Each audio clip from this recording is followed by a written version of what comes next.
Welcome to Power Charting. I'm your host, Bruce Fraser. This is our first get together of 2023. I hope your holiday was a good one.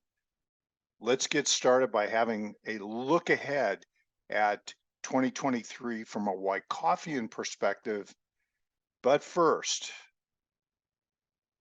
let me tell you about another program that you absolutely need to watch, and that is Martin Pring's Market Roundup. This is an annual event, a celebration. Martin is incredible. He does a secular and cyclic outlook at the equity markets and adjusts for inflation, other conditions. It's a tremendous perspective. It's a must watch. This is now available on demand. You can watch it at StockCharts.com YouTube site or at ifta.org. It should be posted there shortly. So be sure to check that out.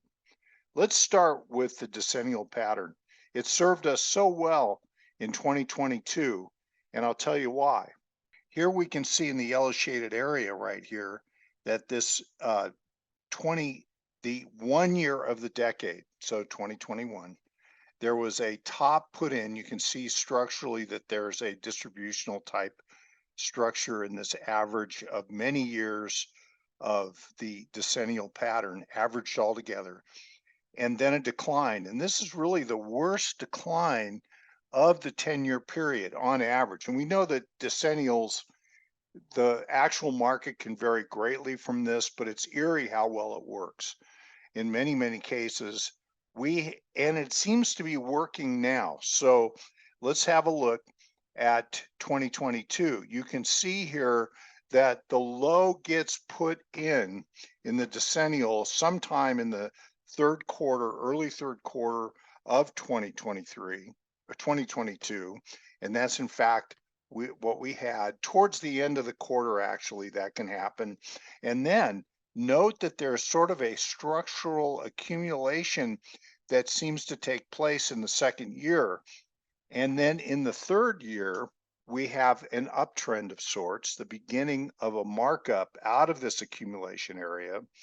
And this markup has a good bias. It's not the most dynamic year of the decade, but it's upward. So let's keep that in mind. In the second half of the year, you can see there that there's a bit of a trading range which resolves itself at the end of the year. Now, we are going to look at some additional studies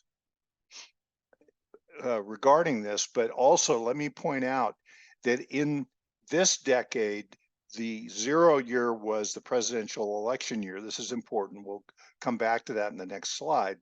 And that we are currently in the 23 year in a pre-election year. And that also might be helpful to us as we look ahead to how the year could unfold. Let's look at the last 3 decades or the start of those decades, where in the 0 year was the presidential election year, followed by what we had as a low in the second year of the decennial. Here, so I have them numbered here in 1960. I think there's a family resemblance of sorts in 1960, but note that in each of these cases, the incumbent party loses the election, is removed from office by the other party. And that is certainly the case in 2020. Also, that in the 62 year, the 82 year, and 02, we have the ultimate low taking place for the first part of the decade, at least in the middle of the second year. Very consistent with the decennial pattern. This could help us as we think about how 2023 could unfold.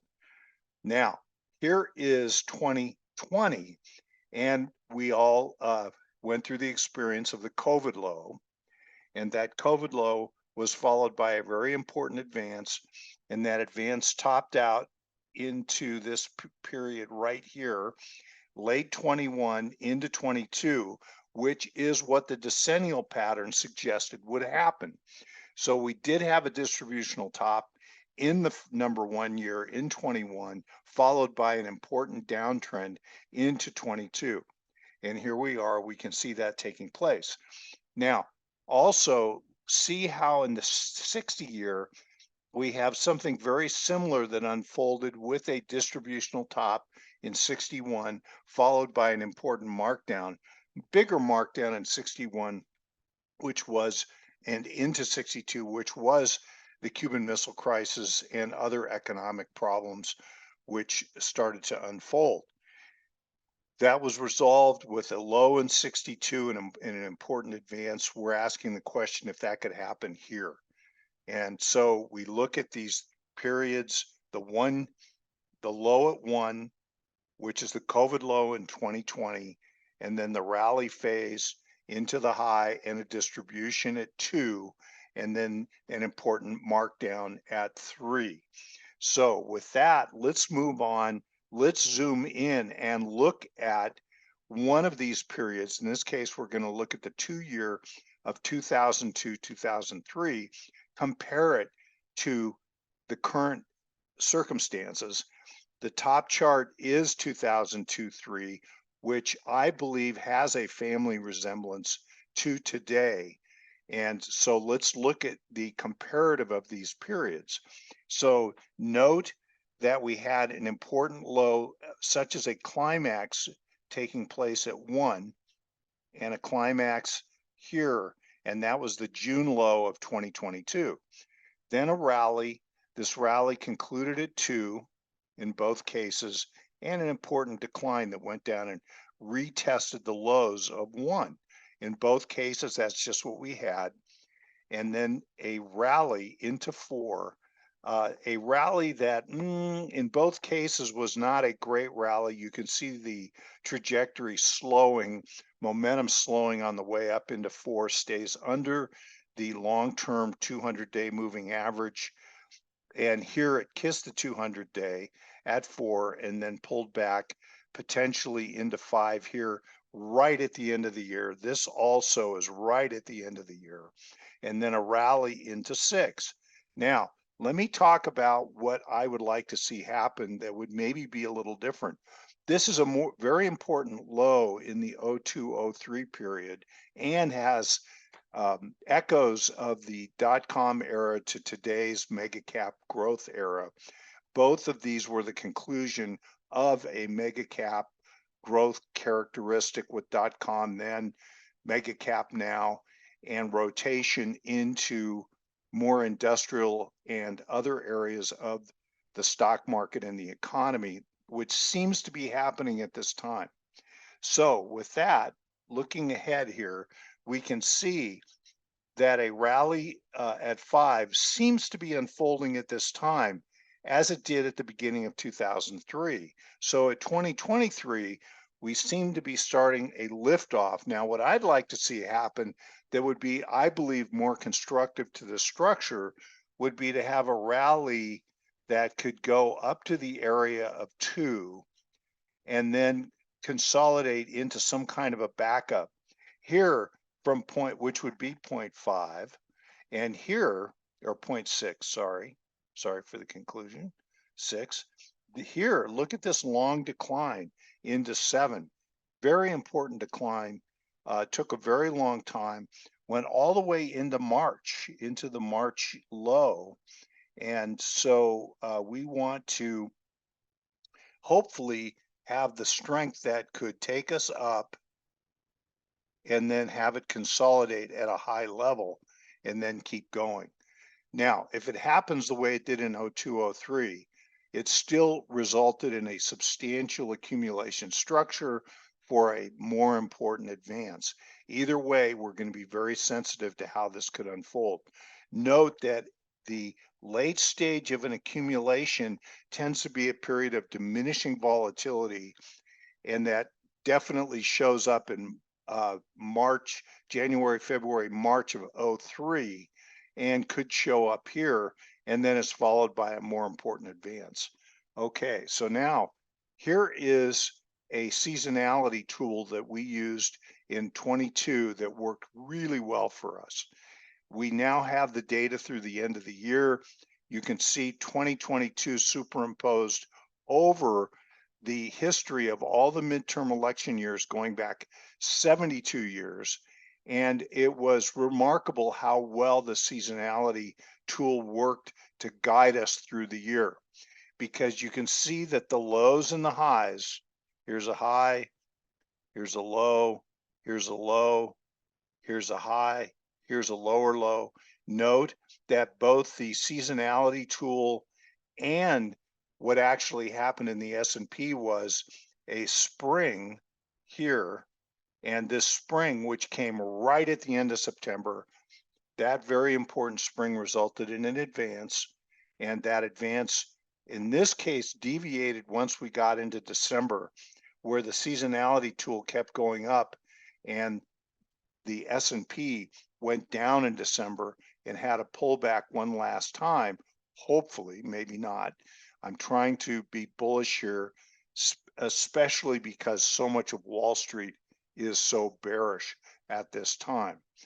Let's look ahead now to the year ahead. Here's seasonality for all years going back 73 years. And note that in this case, you have an upward bias for the year, all years. And of course, we can have tremendous deviation from that. We saw that occurring in 2022, where it was a down year. But now let's go back and look, as we did with midterm election years, let's go ahead and look at the pre-election year, which in this case is 2023, with a 2024 presidential election. And note that in this case, you have an upward bias to the market in this pre-election year from the beginning of January into the end of April. And this sets up a good first third of the year advance upward and with persistency month after month after month. Here are the average returns for each of the first 4 months of 2023. Then a consolidation of sorts, continuation upward, and then a pause in the middle third of the year from the end of June, middle of June, into the middle of September. That looks like a reaccumulation structure with a spring at the end, and then a rally upward into the end of the 2023 pre-election year. So that could be a roadmap for us as we look forward, and we will definitely keep an eye on this. And note how the returns and the volatility tend to diminish throughout the year, with the best part of the year really being the first third of the year, the first 4 months of 2023. And with that, let's go on, keeping in mind that that seasonality tool there very much correlated with our decennial picture of the third year, where we had an upward stride at the beginning of the third year and then a consolidation. So the decennial and the pre-election year seasonality tend to support each other. Here is a chart I've shown you in the past, and this chart is the Dow Industrials at the end of the 1960s. And we are comparing that to the present because we had at that time, and I'm going to go ahead and just mark this chart up with these key indicators. You can see throughout here that the thing that was happening, CPI was starting to ramp up. Low, stable CPI in the 60s, early 60s, very supportive to higher growth stock prices. So growth was really the theme of the 50s into the 60s, as is the case, or was the case, in the growth stocks in the last decade, around 2011 to 2020, in the growth stock area, the mega caps, and so on. Then we had the very important COVID decline here in the 2020 period, and you can see that we correlate this with the 62 low. Note the high correlation to the way that both these markets declined.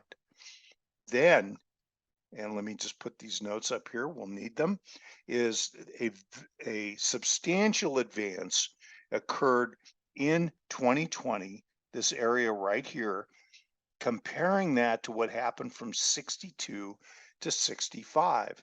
And that was a very persistent advance, a very, very strong upward bias to the market, which concluded with a distribution and a more important pullback, which occurred into 1966. Now, the Dow went down 26.5% in that period. The S&P so far has gone down 25%, and this pullback in 22 with the Dow down 21.5 and the NDX down a larger 36%. So I am of the mind that the higher inflation rates that we are getting here, as was the case in the 60s, means that we're going to get a different kind of a stock market going forward. It's going to be more akin to what we saw happen in the late 60s through the 70s, which was a substantially large trading range. Watch Martin Pring. He has some tremendous secular and cyclic views on the effects of inflation on stock prices. So please check that out in addition to what we're talking about here.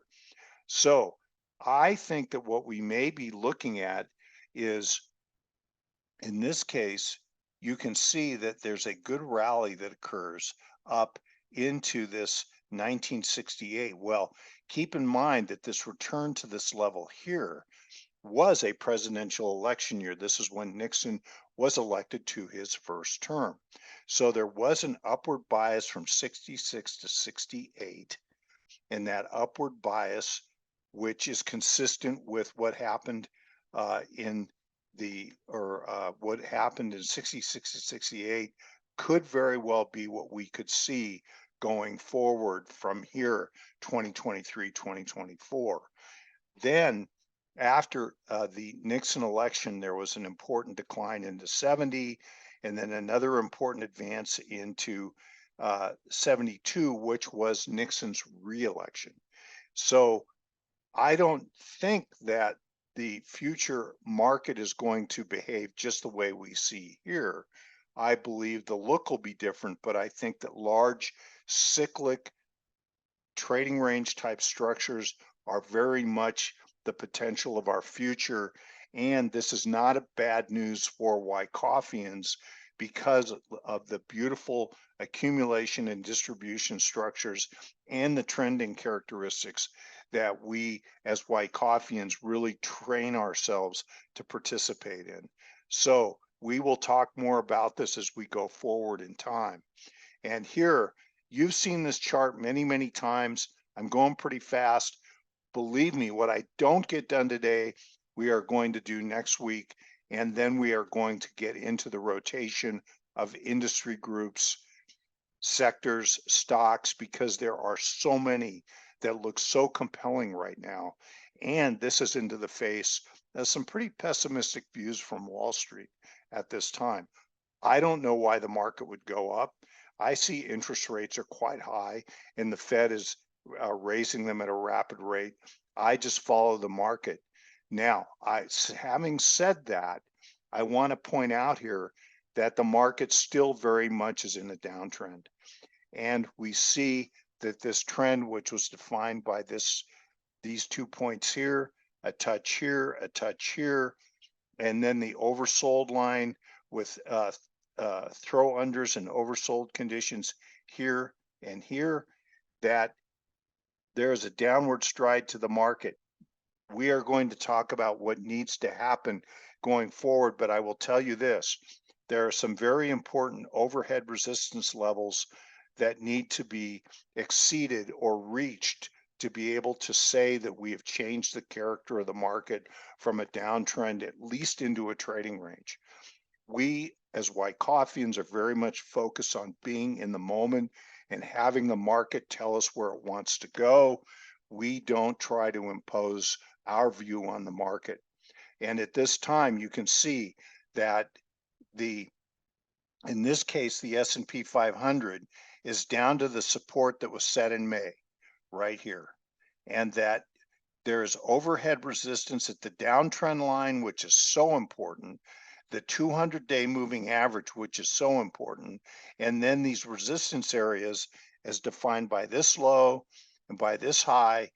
We must see really to be able to make the case for continuation of accumulation, not even an uptrend yet, just accumulation, a rally that gets through these two resistance areas, trend line and 200, and then through this level and through this level, which we would call a sign of strength, and then a pullback, a backing up action that would tell us that the market is absorbing stock, tired of going down. It goes down reluctantly.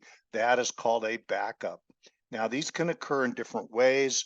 It might be that we get something deeper, which would be an LPS, last point of support. Either way, we're looking for the completion of accumulation, as was the case in 02 and 03. So let's keep this in mind. And let me bring up to date. Let's clean up that chart. Now that chart is my working chart. It's the chart with my notations on it, which I share with you so that you can study it and see my thinking, understand my Wyckoffian orientation towards analyzing these charts. And you may have a different view. I encourage that. But let me now give you a view of this structure that we have that's potentially accumulation from a Wyckoffian perspective, and we'll probably close on this. And I have a point and figure chart to show you right after that, and I'll try to get that in also. But here's preliminary support, which occurred in May, a low followed by a sharp advance, which immediately was followed by a more important decline, which has the attributes of a selling climax. Look at the gaps in this decline into the mid-June low, which was the end of the quarter, so mid-year. And that proved to be a form of support where the preliminary support low is, because you can draw a line across here and notice how this area, which let's just call that last point of support for the moment. Preliminary support equals last point of support, potentially. And we know that we have to get a rally phase going out here that can get us above these very important levels, get us into this higher resistance before it pulls back. Then we have an upthrusting action that takes out this high right here, followed by a very important decline into September, October, another quarter end low. So we can see the footprints of the institutions through this whole period. Then a rally, and I would describe this rally as not very good. The rally comes on diminishing volume and also has a lot of overlap, not dynamic by any stretch of the imagination, and then has a pullback as it goes to the 200 downtrend line, pulls back, but note, it does not pull back, at least so far, all the way to this lower oversold trend channel line. And we will watch for that. It still could do that. But if it can keep going up here and show us that it wants to continue accumulation. Now, let me make an important point. If this is stopping action at a selling climax, that would be what we would call phase A. And then phase B is the entire structure all the way across here, which is where trading takes place, where the public and small institutions and less capable of institutions distribute or divulge their stock to the composite operator type people in the market, which are very smart, very cunning, very good at what they do. They're just following best practices. Cunning's the wrong term. They're just really skilled at what they do. And they're picking up stock. They're trying to pick it up in the bottom half of the structure. And that is what accumulation is all about. So keeping that in mind, let's just continue on here and look at this point and figure chart. And we'll conclude here, and we'll come back and finish up these slides next week, because there's so much more to do. We want to look at interest rates. We want to look at crude oil prices and other things, all important. And then we're going to get into sectors, industry groups, and stocks, because there's a lot of really good looking stocks and they're trading really well at this time. We want to profile those and see how we can find them. Okay, minute left.